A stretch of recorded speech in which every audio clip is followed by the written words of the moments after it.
എല്ലാവർക്കും എൻ്റെ നമസ്കാരം. എന്നെ ഈ വേദിയിലേക്ക് ഒരു ചെറിയതെങ്കിലും ഒരു പ്രഭാഷണത്തിന് ക്ഷണിച്ച ഫാനോസിൻ്റെ സംഘാടകർക്ക് എൻ്റെ നന്ദി അറിയിക്കുന്നു. ഇവിടെ പ്രഗത്ഭരായ പലരും വളരെ മനോഹരമായി പ്രസംഗിക്കുകയും കാര്യങ്ങൾ വ്യക്തമായി അവതരിപ്പിക്കുകയും ചെയ്തു. പക്ഷേ എന്നെ സംബന്ധിച്ചിടത്തോളം ഇങ്ങനെയൊരു വേദി ആദ്യമാണ്. ഞാൻ ചില കാര്യങ്ങൾ ഒരു കാഷ്വൽ ടോക്ക് മാത്രമേ നിങ്ങളുമായിട്ട് പറയുന്നുള്ളൂ. അതൊരു പ്രസംഗത്തിൻ്റെ പരിധിയിൽ ഉൾപ്പെടുമോ, അതിൻ്റെ നിയമവ്യവസ്ഥകളൊക്കെ ബാധകമാകുമോ എന്നൊന്നും എനിക്ക് ഉറപ്പില്ലെങ്കിലും ചുരുങ്ങിയ ചില വാക്കുകൾ കൊണ്ട് വലിയൊരു ബൃഹത്തായ പ്രസംഗം തന്നെ നടത്താനുള്ള വിഷയമാണെങ്കിലും ഒരു ചുരുങ്ങിയ കാര്യങ്ങൾ മാത്രമേ ഞാൻ എന്നെ സംബന്ധിക്കുന്ന കാര്യങ്ങളുമായിട്ട് നിങ്ങളുമായിട്ട് പങ്കിടാനായിട്ട് ആഗ്രഹിക്കുന്നത്. ഇവിടെ ഖുർആനിൽ പറയുന്ന ഒരു വാചകമാണ് ഖത്തമല്ലാഹു അല കുലൂബിഹിം. അതിൻ്റെ അർത്ഥം എന്താണെന്ന് വെച്ചാൽ മുദ്ര വയ്ക്കപ്പെട്ട ഹൃദയങ്ങൾ. അള്ളാഹു നിങ്ങളുടെ ഹൃദയങ്ങളുമേ മുദ്ര വയ്ക്കപ്പെട്ടിരിക്കുന്നു, ഇനി അവിടേക്ക് ഒന്നും തന്നെ കടക്കുകയില്ല. അതായത് അറിവിൻ്റെയോ അവരുദ്ദേശിക്കുന്ന അറിവെന്ന് വെച്ചാൽ അത് ഖുർആനുമായിട്ട് ബന്ധപ്പെട്ട മതപരമായിട്ടുള്ള അറിവുകൾ മാത്രമാണ് അവർ അറിവായിട്ട് ഉദ്ദേശിക്കുന്നത്. അല്ലാതെ നമ്മൾ ഉദ്ദേശിക്കുന്ന ശാസ്ത്രമോ ലോക ചരിത്രമോ ഉള്ളതായ യാതൊരു കാര്യങ്ങളുമല്ല അവരുടെ ഉദ്ദേശത്തിലെ അറിവ്. ഖുർആനിൽ പറഞ്ഞിരിക്കുന്ന കാര്യങ്ങളും പ്രവാചകൻ നമ്മളോട് ഉദ്ബോധിപ്പിച്ചിരിക്കുന്ന കാര്യങ്ങളും അതിൻ്റെ പരിധിയിൽ വരുന്ന കാര്യങ്ങൾ മാത്രമാണ് ഈ അറിവ്. ഈ അറിവ് വ്യക്തമായ തെളിവോ യുക്തിയോ ഒന്നും ബാധകമല്ലെങ്കിൽ പോലും നമ്മളത് വിശ്വസിക്കണമെന്നുള്ള തിട്ടൂരമാണ് പലപ്പോഴും മതപ്രഭാഷകരും മത നേതാക്കളും ഖുർആൻ തന്നെയും ആവശ്യപ്പെടുന്നത്.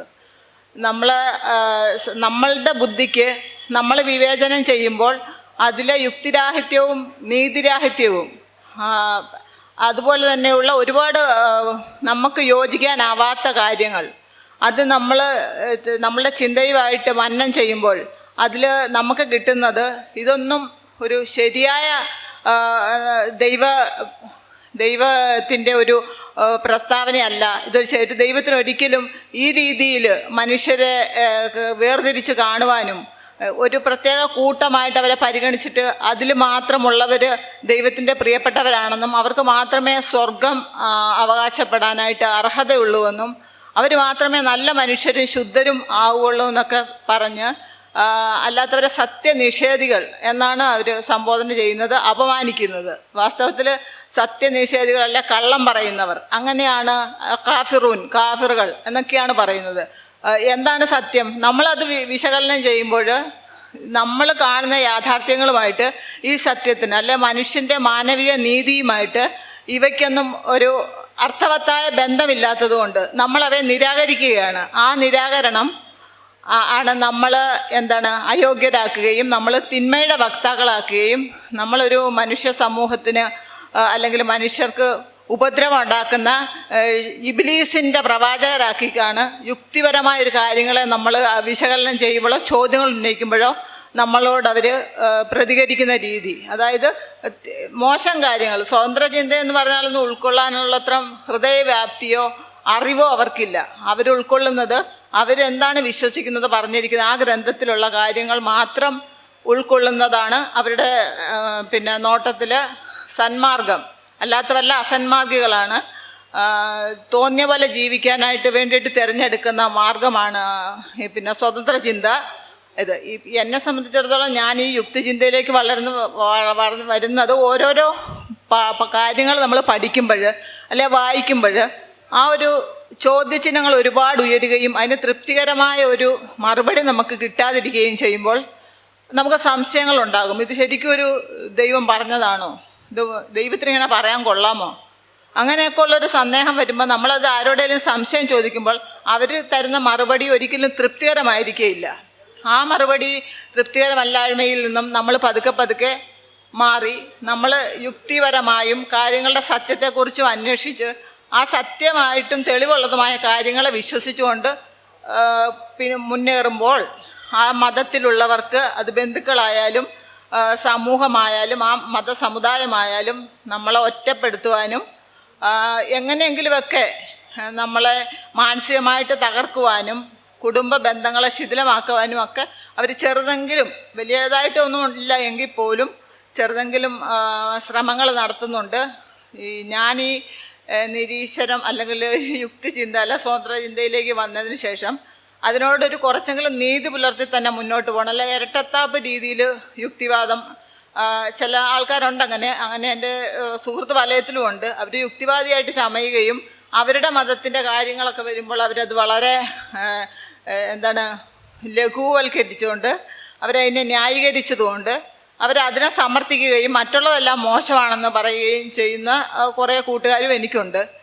പിന്നെ എൻ്റെ പ്രവർത്തനങ്ങൾ അല്ലെ എൻ്റെ പ്രവർത്തികൾ, എൻ്റെ ചിന്തകൾ അത് 100% ഞാൻ എന്താണ് ആദർശം കണക്കാക്കുന്നത് അതിനോട് പൊരുത്തപ്പെട്ടു പോകണമെന്ന് കരുതി തന്നെ മുന്നോട്ട് പോകുന്നത് കൊണ്ട് എൻ്റെ ജീവിതത്തിൽ ചില സംഭവങ്ങൾ ഉണ്ടാകുമ്പോൾ ഞാൻ എൻ്റെ ആദർശത്തോട് നീതി പുലർത്തിക്കൊണ്ട് കൂറ് പുലർത്തിക്കൊണ്ട് തന്നെ മുന്നോട്ട് പോകാമെന്ന ഉറച്ച തീരുമാനത്തിലാണ് ഞാൻ ഇതുവരെ എത്തി നിൽക്കുന്നത്. കാരണം ഒരു ഇസ്ലാം മതവിശ്വാസത്തിൽ നിന്ന് വന്ന ഒരു വ്യക്തിയെ സംബന്ധിച്ചിടത്തോളം ഒരിക്കലും സങ്കല്പിക്കാൻ പോലും ആകാത്ത തീരുമാനങ്ങൾ ഞാൻ എടുക്കുന്നുണ്ട്. എൻ്റെ കുട്ടികൾ ഇപ്പം മൂത്ത മോൾക്ക് 10-25 വയസ്സായി, അവൾക്ക് ജോലിയുണ്ട്, അവൾ UAE ജോലി ചെയ്യുന്നത്. അവർക്ക് അവരുടെ വിവാഹപ്രായം എത്തുമ്പോൾ അവർക്ക് ഇഷ്ടമുള്ള ഇണയെ തിരഞ്ഞെടുക്കാനുള്ള സ്വാതന്ത്ര്യം അനുവദിച്ചു കൊടുത്തത് ഏറ്റവും വലിയ മഹാ അപരാധമായി നമ്മളെ കുറ്റപ്പെടുത്തുകയും അത് നമ്മൾ വളരെ മോശക്കാരാക്കുകയും ഒറ്റപ്പെടുത്തുകയും എല്ലാം ചെയ്തുകൊണ്ടിരിക്കുന്നു. എൻ്റെ അമ്മ പോലും വളരെ മെൻ്റൽ ട്രോമയിലേക്ക് വരെ പോകുന്നവരെ എത്തി കാര്യങ്ങൾ. കാരണം എൻ്റെ വീട്ടിലേക്ക് ഒരു ഹിന്ദു സമുദായത്തിലെ ആൾക്കാർ വിവാഹാലോചനയായിട്ട് വരുമ്പോൾ അവരെ സഹർഷം സ്വാഗതം ചെയ്യുക, അവർ സാമാന്യം ഏതൊരു മനുഷ്യരും ഇസ്ലാം സമുദായത്തിൽ തന്നെ ഉള്ളവർ വന്നിരുന്ന പോലെയുള്ള രീതിയിൽ അവരോട് ഇടപെടുകയും ചെയ്തത് ചിന്തകൾക്കും അവരുടെ സ്വപ്നത്തിന് പോലും അതീതമായിരുന്നു. അങ്ങനെയുള്ള സന്ദർഭത്തിലൊക്കെ മെൻ്റലി എൻ്റെ അമ്മയ്ക്ക് വളരെ ഷോക്ക്ഡായിപ്പോയി. കാരണം അവർ എഡ്യൂക്കേറ്റഡ് ആണ്, പഴയ കാലത്ത് SLC പാസ്സാണ്. അതുകൊണ്ട് ഞാൻ കുറച്ചൊക്കെ അഭിമാനിച്ചിരുന്നു, കുറച്ചൊക്കെ മനസ്സിലാക്കാൻ പറ്റും, ഇന്നത്തെ കാലത്തിന് ഒത്തുപോകാൻ ഒരു 50% പറ്റുമെന്നൊക്കെയാണ് ഞാൻ കരുതിയത്. കാരണം എൻ്റെ അമ്മയ്ക്കും ഉണ്ട് ഒരുപാട് സുഹൃത്തുക്കൾ, എല്ലാ സമുദായത്തിലുള്ള സുഹൃത്തുക്കളുണ്ട്, അവരുമായിട്ടൊക്കെ നല്ല സഹകരണമാണ്. അവരൊക്കെ നമ്മുടെ വീട്ടിൽ വരാറുണ്ട്, ഞങ്ങൾ അങ്ങോട്ടും പോകാറുണ്ട്, വിശേഷാവസരങ്ങളിൽ അവരുടെ സമ്മാനങ്ങൾ അങ്ങോട്ടും ഇങ്ങോട്ടും കൊടുക്കാറുണ്ട്. അപ്പോൾ വളരെ നല്ല ബന്ധം നിലനിർത്തിക്കൊണ്ട് പോകുമ്പോൾ എൻ്റെ അമ്മ കുറച്ചൊക്കെ ഇന്നത്തെ കാലവും മനസ്സിലാക്കും, മാനവികതയെക്കുറിച്ചൊക്കെ കുറച്ചെങ്കിലുമൊക്കെ ആ രീതിയിൽ വരുമെന്നുള്ളൊരു തെറ്റിദ്ധാരണ എനിക്കുണ്ടായിരുന്നു. പക്ഷേ അതിന് ഭയമാണ്. ഭയം എന്ന് പറഞ്ഞാൽ മരണശേഷം ഉണ്ടാകുന്ന, വയസ്സാകും തോറും നമ്മൾ മരണത്തിലേക്ക് ഇനി അധികം സമയമില്ല, എപ്പോഴാണെങ്കിൽ സംഭവിക്കാം. അതിനുശേഷം ഉണ്ടാകുന്ന അനന്തകാലത്തെ പീഡനം, അത് ചെറിയ പീഡനമൊന്നുമല്ല. അതിൻ്റെ വിവരണം കേട്ടാൽ ചിലപ്പം ഹൃദയബലം, ആത്മബലം കുറഞ്ഞവർക്ക് വല്ല ഹാർട്ട് അറ്റാക്കും ഉണ്ടാകും. അതുപോലത്തെ തരം പീഡനങ്ങളാണ് നമ്മളോട്. അതിൽ കൂടുതലും സ്ത്രീകളാണെന്നും കൂടെ പ്രസ്താവിച്ചിട്ടുണ്ട്. ഈ സ്ത്രീകളൊക്കെ ഇതിനും മാത്രം കുറ്റം. അന്നത്തെ കാലത്ത്, ഈ ബുക്ക് എഴുതിയ കാലത്തല്ല, ബുക്ക് ഇറക്കിയ കാലത്ത്, കിട്ടിയ കാലത്ത് ഈ സ്ത്രീകളൊക്കെ അവരവരുടെ കുടുംബങ്ങളിൽ കുഞ്ഞുങ്ങളുമായിട്ട് സപത്നിമാരായിട്ട് ജീവിച്ച ഇവരൊക്കെ എന്ത് ക്രൂരത ചെയ്തിട്ടാണ് ഇവരെല്ലാമാണ് നരകത്തിൽ അവകാശികളായിട്ട് ഈ മതം ആരോപിക്കുന്നത്. സ്ത്രീകളാണത്രേ കൂടുതൽ നരകത്തിൽ. പുരുഷന്മാർ ഇവരൊക്കെ യുദ്ധം ചെയ്തതും സ്ത്രീകളെ പിടിച്ചുകൊണ്ട് വന്നവരും റേപ്പ് ചെയ്തവരും പിന്നെ അവരൊക്കെ കുഴപ്പമില്ല, അവരൊക്കെ ഷഹീദ് ആയിട്ട് അവർക്കൊരു പദവി കൊടുക്കുകയും അവർക്ക് നേരിട്ട് സ്വർഗത്തിലേക്ക് ടിക്കറ്റ് എഴുതി കൊടുക്കുകയും ചെയ്യുന്നിടത്താണ് സ്ത്രീകളാണ് കൂടുതൽ നരകത്തിലെന്ന് ഇവർ പ്രസ്താവിച്ചുകൊണ്ട് മാനസികമായിട്ട് സ്ത്രീകളെ ഒന്നും കൂടെ അപമാനിക്കുന്നത്. അങ്ങനെ ഒരു വിശ്വാസത്തിലാണ് എൻ്റെ അമ്മയ്ക്ക് ഇത് താങ്ങാവുന്നതിൻ്റെ അപ്പുറം. കാരണം എൻ്റെ അമ്മയാണ് കുറച്ച് നാൾ എൻ്റെ കുട്ടികളെ നോക്കിയത്. അവരെ സന്മാർഗോപദേശമൊക്കെ കൊടുത്തും ഈ മതത്തിലെ ആചാര അനുഷ്ഠാനങ്ങളൊക്കെ കാണിച്ചു കൊടുത്തും അവരെ ആ ട്രാക്കിലേക്ക് കൊണ്ടുവന്നതൊക്കെ. എന്നിട്ട് പോലും അതിനെ ഒന്നും വകവെച്ചില്ല. അപ്പോൾ അതിൻ്റെ വലിയ പാപഭാരം എൻ്റെ അമ്മയിലാണ് നിക്ഷിപ്തമായിരിക്കുന്നത്. അതിൻ്റെ പേരിൽ കൂടുതൽ ശിക്ഷ അനുഭവിക്കേണ്ടി വരുമെന്നോ ആ ഭാവത്തിന് അങ്ങനെ ഒരു തെറ്റിദ്ധാരണ ഉണ്ടായതുകൊണ്ട് മെൻ്റലി വളരെ ഷോക്ക്ഡാണ്. കുറേ പ്രശ്നങ്ങളുണ്ട്. എൻ്റെ കൂടെയായിരുന്നു എൻ്റെ അമ്മ. എൻ്റെ വീട് വിട്ടുപോയി. വിട്ടുപോയിട്ട് ഇങ്ങനെ ബന്ധുക്കളുടെയൊക്കെ കൂടെ അവരുടെയും കൂടെ സപ്പോർട്ടുണ്ട്. ഇങ്ങനെ എന്നെ ഒറ്റപ്പെടുത്തിയാൽ, ഇങ്ങനെ മതത്തിൽ നിന്ന് വ്യത്യാസമായിട്ട് സംസാരിക്കാൻ പ്രവർത്തിക്കാൻ ചെയ്യുന്നവരെ ഒറ്റപ്പെടുത്തിയാൽ അതിനും കൂടെ പോയിൻറ്റ്സ് കൊടുക്കും സ്വർഗത്തിലേക്ക് പോകാനുള്ള പോയിൻറ്റ്സുകൾ കൂടും. അപ്പോൾ അത് ചെറിയതുപോലും നഷ്ടപ്പെടുത്താതെ എവിടെയൊക്കെ നമ്മൾക്ക് സഹകരിക്കാൻ പറ്റാവുന്നിടത്തു നിന്നെല്ലാം നമ്മൾ ഒഴിവാക്കിക്കൊണ്ട് നമ്മൾക്ക് ചെറിയ വെള്ളം വീട്ടിൽ കിട്ടുന്ന കുടിവെള്ളം, ഡ്രിങ്കിങ് വാട്ടർ കൊണ്ടുവരുന്ന ആൾ പോലും അത് വീട്ടിൽ തരത്തില്ല. വലിയ പ്രശ്നങ്ങളൊന്നും ഇല്ല, ഈ പറയുന്ന പോലത്തെ വലിയ ജീവിക്കാൻ മേലാത്ത ഒരു പ്രശ്നങ്ങളോ വെല്ലുവിളികളോ ഒന്നും എനിക്കില്ല. എന്നാലും ചെറിയ ക്ഷുദ്രജീവി പ്രയോഗങ്ങളൊക്കെ ഒരുപാടുണ്ടാകുന്നുണ്ട്. പിന്നെ മിണ്ടാതിരിക്കുക, വഴിക്ക് വെച്ച് കണ്ടാൽ പോലും അത്ര നാളും ചിരപരിചിതരായിരുന്നു, സംസാരിച്ച് നല്ല ആയിട്ട് സൗഹൃദപരമായിട്ട് നടന്നവരെല്ലാം തന്നെ ഇപ്പം അത്രത്തോളം ഒന്നും നമ്മളോട് താല്പര്യം കാണിക്കുന്നില്ല. അതൊക്കെ സ്വാഭാവികമാണ്, അങ്ങനെയൊക്കെ അവർക്ക് പറ്റുള്ളൂ, അതിൽ കുറ്റപ്പെടുത്തുന്നൊന്നുമില്ല. പക്ഷേ എന്തുകൊണ്ടാണ് നമ്മൾ മതവിശ്വാസം ഇത്രയും ഭാവനതയുള്ളതും പരിപൂർണമാണെങ്കിലും നമ്മൾ എന്തുകൊണ്ട് അത് ഒഴിവാക്കുന്നു എന്നുള്ളത് അവരാലോചിക്കുന്നില്ല. അല്ല, നമ്മൾ പറയുന്ന അതിൻ്റെ കാരണങ്ങൾ അതിന് ചെവി തരാൻ അവർക്ക് താല്പര്യവും ഇല്ല, അവരത് ഒട്ട് കേൾക്കാറുമില്ല. പിന്നെ ഇങ്ങനെയുള്ള വേദികളിൽ വന്ന് ഞാൻ 5-6 പേര് നിങ്ങളെപ്പോലുള്ളവരോട് പറയുമ്പം എന്താ ഇളവെന്ന് പറഞ്ഞെന്നുള്ള കൗതുകം കൊണ്ട് വല്ല യൂട്യൂബിലും കിട്ടുമ്പോൾ വല്ലതും കേട്ടാലായി.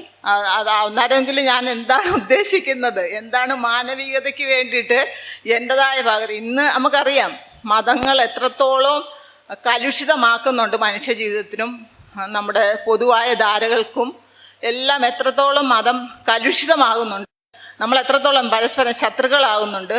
നമ്മൾക്ക് ഒരു പരിചയം പോലും ഇല്ലെങ്കിലും എത്ര മതവിഭാഗക്കാരാണെന്ന് കേൾക്കുമ്പോൾ, അല്ലെ അവനൊരു അപകടം പറ്റിയെന്ന് കേൾക്കുമ്പോൾ, അവർക്കൊരു പിന്നെ ആക്സിഡൻറ്റ് അല്ല ഒരു ദുരന്തമൊക്കെ ഉണ്ടാകുന്ന കേൾക്കുമ്പോൾ നമുക്ക് പേര് നോക്കി കഴിയുമ്പം ആ ടീംസാണോ എന്നാൽ കുഴപ്പമില്ല, അർഹതയുള്ളതാണ്. അങ്ങനെ അല്ലെ ഒരു കുറ്റവാളിയുടെ കാണുമ്പോൾ പേര് ഏതാണ് അങ്ങോട്ടും ഇങ്ങോട്ടും ചെളിവാരി എറിയലായി. അതൊക്കെ നമ്മൾ സോഷ്യൽ മീഡിയയിൽ കാണുന്ന നിത്യ സംഭവങ്ങളാണ്. ഇവർ മതത്തിലാണ് ഏറ്റവും കൂടുതൽ എന്താണ് മനുഷ്യനെ സ്നേഹിക്കുന്നതും ധാർമ്മികതയുള്ളതും ഒന്നും പറയുന്നിടത്താണ് ഇവർ ഇത്തരം രീതികൾ മതവിശ്വാസത്തിൻ്റെ വെറും കേവല വിശ്വാസത്തിൻ്റെ പുറത്ത് പരസ്പരം കൊടിയ ശത്രുക്കളായിട്ട് എന്ത് ചെയ്യാനും മടിക്കുകയില്ല. അവർക്ക് മനുഷ്യരെ പച്ചയ്ക്ക് കത്തിക്കുന്നതിന് മടിയില്ല, തല്ലി കൊല്ലുന്നതിന് മടിയില്ല, തെരുവോരങ്ങളിൽ പോയി ബോംബ് പൊട്ടിക്കുന്നതിന് മടിയില്ല. എന്നിട്ട് അവർ പറയുകയാണ് ഞങ്ങൾക്കാണ് മാനവികത, ഞങ്ങൾക്കാണ് ധാർമ്മികത, ഞങ്ങളാണ് നന്മയുടെ വക്താക്കൾ. ഈശ്വരവിശ്വാസിയാണോ പിന്നെ നോക്കണ്ട, ഫുൾ സർട്ടിഫിക്കറ്റ് കൊടുത്തു കഴിഞ്ഞു, അവർ നല്ല ആൾക്കാർ, അതിന് വിശ്വാസമുണ്ട്, 5 നേരം നമസ്കരിക്കും, അല്ലെങ്കിൽ അമ്പലത്തിൽ പോകുന്നവരാണ്. ഇതൊക്കെ പറഞ്ഞു കഴിയുമ്പോൾ എല്ലാവരും ധാരണ പിന്നെ അവർക്ക് വേറെ ഒന്നിൻ്റെ അവരെങ്ങനെയൊക്കെ പോയാലും അവരെന്തെല്ലാം ചെയ്താലും അതെല്ലാം ഇതുകൊണ്ടങ്ങ് ബാലൻസ് ചെയ്യും, അല്ല ഇതുകൊണ്ടങ്ങ് എറേസ് ചെയ്യപ്പെടും അവരുടെ കുറ്റകൃത്യങ്ങളൊക്കെ.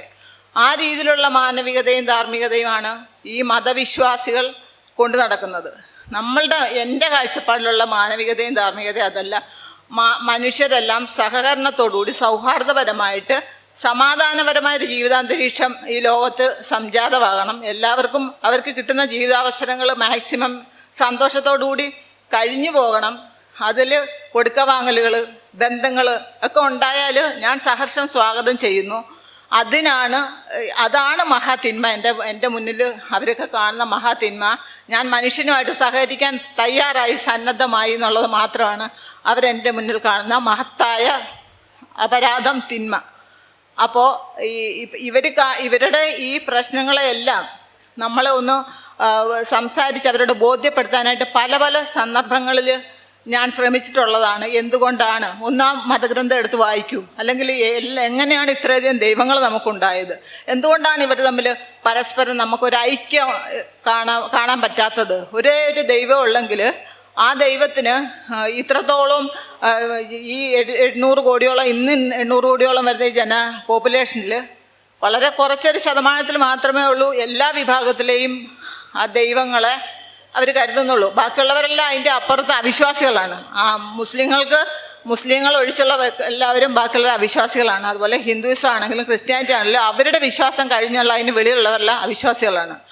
അത്രത്തോളം അവിശ്വാസികളെ കൊണ്ട് നിറഞ്ഞ ഈ ലോകത്ത് ഈ പലതരം എത്ര തരം ദൈവങ്ങൾ, ഇന്ത്യയിൽ തന്നെ ഏതാണ്ട് 3030 കോടി ദൈവങ്ങളുണ്ടെന്നാണ് പറയുന്നത്. അതായത് ഈ ലോക ജനസംഖ്യ തന്നെ 800 കോടി എത്തുന്നതേ ഉള്ളൂ. പക്ഷേ ഇന്ത്യ മാത്രമുണ്ട് 3030 കോടിയിൽ പരം ദൈവങ്ങൾ, ഉപദേവതകൾ അടക്കം. അതിൻ്റെ കൂടുതൽ ഈ വിദേശത്തു നിന്ന് വന്ന ഇപ്പോൾ പറഞ്ഞ നമ്മുടെ ക്രിസ്ത്യൻ മുസ്ലിം ദൈവങ്ങൾ അവർ വേറെ ഒരു സെക്ഷൻ. പിന്നെ ഉണ്ട്, വേറെയും ഉണ്ടല്ലോ നമ്മുടെ ചൈനയിലും ജപ്പാനിലും ഒക്കെ വേറെ ഷിൻഡോയിസം അങ്ങനെയൊക്കെ ഉള്ള ഓരോ മതങ്ങൾ. ഇപ്പം ഇത്രത്തോളം ദൈവങ്ങൾ ഈ ഭൂമിയിൽ വന്നിട്ട് നമ്മൾക്കതിൽ ആരെയാണിത്, എങ്ങനെ ഇത്രത്തോളം ദൈവങ്ങളുണ്ട്? ഏതൊരു ഇൻ്റർവ്യൂവിൽ ബൈജു ചോദിക്കുന്നുണ്ട്, ഇത് ഇത്രത്തോളം ദൈവങ്ങളോ, ഇത്രയും കുറച്ച് മനുഷ്യർക്ക് ഇത്രത്തോളം ദൈവങ്ങളോ, അതെങ്ങനെ ശരിയാകും? അതെങ്ങനെ ശരിയാകാനാണ്? എന്തെങ്കിലും ദൈവം സത്യമാണ് ഒന്നേ ഉള്ളെങ്കിൽ എവിടെയെങ്കിലും ഇവരുടെ ചിന്തകളിൽ, ഇവരുടെ ദൈവത്തിൽ ഒരു ഐക്യരൂപം എവിടെയെങ്കിലും കാണണം. ഇത് തീർത്തും വ്യത്യസ്തമാണ്. ഒരു സാമ്യം, ഒരു ദൈവം തമ്മിൽ പരസ്പരം ഇല്ല, അവർ കോൺട്രാഡിക്ഷനാണ്. അങ്ങനെയൊക്കെ ഉണ്ടാകുന്നത് എന്തുകൊണ്ടാണ്? ഈ ദൈവങ്ങൾ, പലതരം ദൈവങ്ങളുണ്ടാകുന്നത്, പലതരം വിശ്വാസങ്ങളുണ്ടാകുന്നത്, പലതരം ആചാരങ്ങളുണ്ടാകുന്നത്. ഇതൊക്കെ ഇവരോട് ചോദിക്കുമ്പം അവർ പറയുന്നത് എല്ലാത്തടത്തും ആൾക്കാരെ വിട്ടിട്ടുണ്ടായിരുന്നു, എല്ലാത്തടത്തും ഗ്രന്ഥങ്ങളും കൊടുത്തിട്ടുണ്ടായിരുന്നു. അത് പല അവരുടെ സത്യത്തിൽ അത് ഓരോ രാജ്യത്തിൻ്റെയും സംസ്കാരത്തിൻ്റെയും പ്രത്യേകത കൊണ്ടാണ് അതെല്ലാം വ്യത്യസ്തങ്ങളായത്. അതല്ലെങ്കിൽ എവിടെയെങ്കിലും ഏകതാ രൂപം അവർക്ക് ഉണ്ടാകേണ്ടിയിരിക്കുന്നു, അതില്ല. അത് നമ്മളതൊക്കെ കുറച്ചുകൂടെ ഗഹനമായിട്ട് ചിന്തിക്കുമ്പം ഇതിൻ്റെ ഉള്ളി പൊളിച്ച് വന്ന പോലത്തെ അവസ്ഥയാണ് ലാസ്റ്റ് കിട്ടുന്നത്. അപ്പോൾ പിന്നെ എങ്ങനെ നമ്മുടെ ബുദ്ധിക്ക് ബോധ്യമാകാത്ത, യുക്തിക്ക് നിരക്കാത്ത കാര്യങ്ങളിൽ നമ്മൾ തളച്ചിടപ്പെടും എന്നുള്ള ചോദ്യത്തിന് അവർ അവഗണിക്കുകയാണ്. എന്താ പറഞ്ഞേക്കുന്നത് അത് കേട്ടാച്ചാൽ മതി, അതിൽ കൂടുതൽ ചോദ്യങ്ങളൊന്നും വേണ്ട. നിനക്കൊക്കെ എന്തറിയാം? നിൻ്റെ മനുഷ്യൻ്റെ ബുദ്ധിക്ക് അതീതമാണ്, മനുഷ്യൻ്റെ ചിന്തകൾക്ക് അതീതമാണ്. അങ്ങനെയുള്ള ഓരോരോ എന്ത് ന്യായങ്ങളാണ്, മുടന്തൻ ന്യായങ്ങൾ. നമുക്കൊരിക്കലും അതിനൊരു സാറ്റിസ്ഫാക്ഷൻ കിട്ടത്തില്ല. എന്താ ഇവർ ഉദ്ദേശിക്കുന്നത് ദൈവസങ്കല്പം? അതിൽ ചില ആചാരങ്ങൾ, ചില കുറേ ഏറെ ആചാരങ്ങളും അനുഷ്ഠാനങ്ങളും പ്രാർത്ഥനകളും ഒരാവശ്യമില്ലാത്തതാണ്. ഒരു ദൈവത്തെ സംബന്ധിച്ചിടത്തോളം അയാൾക്ക് ആ പ്രതിഭാസത്തിന് എന്തിനാണ് ഈ മനുഷ്യൻ്റെ പ്രാർത്ഥന? മനുഷ്യൻ പ്രാർത്ഥിച്ചത് കൊണ്ട് ഈ പ്രതിഭാസത്തിന് എന്ത് ശക്തി കൂടുവോ കുറയുവോ എന്തെങ്കിലും ചെയ്യുവോ? എനിക്ക് അങ്ങനെയൊക്കെയുള്ള സന്ദേഹങ്ങൾ ഉണ്ടാകാറുണ്ട്. ഈ ആരാധനയും പ്രാർത്ഥന അതര വ്യായാമമാണ്. കുറേ സ്തുതികൾ ഇങ്ങനെ ഇരുന്നുകൊണ്ട് രാവിലെ തൊട്ട് വൈകുന്നേരം വരെ കുറേ മാലകളും മണികളും തിരിച്ചുകൊണ്ട് പറയുമ്പം ഇതുകൊണ്ട് എന്തെങ്കിലും ഒരു ഗുണം ആർക്കെങ്കിലും ഉണ്ടാകണം. ഈ ചൊല്ലുന്നവർക്കുണ്ടാകണമെന്നില്ല, അല്ലെങ്കിൽ ദൈവത്തിനുണ്ടാകണം. ദൈവത്തിന് അതിൻ്റെ ആ സന്തോഷം കൊണ്ട് ലോകത്ത് കുറേ കൂടെ മെച്ചപ്പെട്ട സൗകര്യങ്ങൾ മനുഷ്യന്. ഇപ്പം ചൂട് കൊണ്ട് നമുക്ക് ഇരിക്കാൻ പറ്റുന്നില്ല, കറണ്ടില്ലെങ്കിൽ. ഈ കറണ്ട് കണ്ടുപിടിച്ചത് എന്നാണ്? ഈ പ്രവാചകന്മാരുടെ കാലത്തൊന്നും കറണ്ടിനെ കുറിച്ച്, വെളിച്ചത്തെക്കുറിച്ചോ ഈ മറ്റുള്ള ശാസ്ത്ര കണ്ടുപിടുത്തങ്ങളെക്കുറിച്ചോ ഒരു ധാരണയുമില്ല. ഇവർ ലോകാധിപർത്തിയായ ഒരു പുസ്തകമാണ് നമ്മുടെ മുൻപിലേക്ക്, സകല കാലത്തേക്കുള്ളതാണെന്നൊക്കെ പറയുമ്പോൾ ഇതിൻ്റെയൊക്കെ എന്തെങ്കിലും ഒരു സൂചന നമുക്ക് കിട്ടണ്ടേ? ഇപ്പോൾ ഉദാഹരണത്തിന് ഇപ്പോൾ ഈ ലോകത്ത് പകലും രാവും നിങ്ങൾക്ക് ഒരുപോലെ ആയിരിക്കുന്ന ഒരു വചനമുണ്ട്, നമുക്കതൊക്കെ കയറി പിടിച്ചിട്ട് പറയാം. കണ്ടോ, കറണ്ടിനെ കുറിച്ച്, ഇലക്ട്രിസിറ്റിയെ കുറിച്ചാണ് പറഞ്ഞത്. അല്ലെ ദൂരം അടുത്ത വരും എന്ന് പറയുമ്പോൾ നമ്മൾ മോട്ടോർ വാഹനങ്ങളെക്കുറിച്ചും ഫ്ലൈറ്റുകളെ കുറിച്ചുമാണെന്ന് നമുക്ക് അങ്ങനെ വ്യാഖ്യാനിക്കാം. അല്ലെങ്കിൽ നിങ്ങൾ എത്ര ദൂരെയാണെങ്കിലും നിങ്ങൾ നേർക്ക് നേർ സംസാരിക്കാൻ പറ്റും, കാണാൻ പറ്റും. അതൊക്കെ അന്ന് പറഞ്ഞിരുന്നേ. ഇന്ന് നമുക്കത് പറയാം, വീഡിയോ കോൾ ചെയ്യുന്നു, മൊബൈൽ ഫോൺ കിട്ടിയേക്കുന്നു. ഇതൊന്നും പറഞ്ഞിട്ടില്ല. ഇത് ചുമ്മാ നിങ്ങൾ അങ്ങോട്ട് നോക്കൂ ഇങ്ങോട്ട് നോക്കൂ, അത് കണ്ടിട്ട് നിങ്ങൾക്കൊന്നും തോന്നുന്നില്ലേ? ഇതൊക്കെ ദൃഷ്ടാന്തമാണെന്നാണ് പറയുന്നത്. എന്ത് ദൃഷ്ടാന്തം? അങ്ങോട്ട് നോക്കിയാൽ എന്താ കാണുന്നത്? സൂര്യൻ. അത് ആര് നോക്കിയാലും കാണുന്നതാണ്. സൂര്യൻ, ചന്ദ്രൻ, ഭൂഗോളങ്ങൾ, ഇതൊക്കെ ഇത്ര ഇട്ടാവട്ടത്തിലുള്ള ഈ കാര്യങ്ങളെ അവർ പറഞ്ഞിട്ടുള്ളൂ. അല്ലാതെ സ്പേസിനെ കുറിച്ചോ ഗാലക്സികളെ കുറിച്ചോ അനന്തമായിട്ട് വികസിക്കുന്ന പ്രപഞ്ചത്തെക്കുറിച്ചോ ഒന്നും ഇവരൊന്നും പറഞ്ഞിട്ടില്ല. ഇവർക്കത് അറിയത്തില്ലാത്തത് കൊണ്ടാണ് പറയാത്തത്. പറഞ്ഞിരിക്കുന്നതാവട്ടെ നക്ഷത്രങ്ങളും മഴമേഘങ്ങൾ, ഇടിനാദം, ഇതിനെയൊക്കെ കുറിച്ച് പറഞ്ഞേക്കുന്ന വായിച്ചാൽ സത്യനിഷേധികൾ നമ്മളെ പറയുന്നത്. ഞാനത് ഉദാഹരണമായിട്ട് പറഞ്ഞാൽ, ഈ മഴ ഉണ്ടാകുന്ന, അല്ലെങ്കിൽ ഇടിമിന്നലുണ്ടാകുന്നത് മഴമേഘങ്ങളെ മലക്കുകൾ ഇങ്ങനെ ചാട്ടവാറ് തെളിയിച്ചുകൊണ്ട് പോകുമ്പോൾ അതിൻ്റെ ചാട്ടവാറിൻ്റെ ശീൽക്കാര ശബ്ദമാണ് ഇടിനാദം. അത് വീശുമ്പോഴുള്ള പ്രകാശമാണ് ഇടിമിന്നൽ എന്ന് പറയുന്നത്.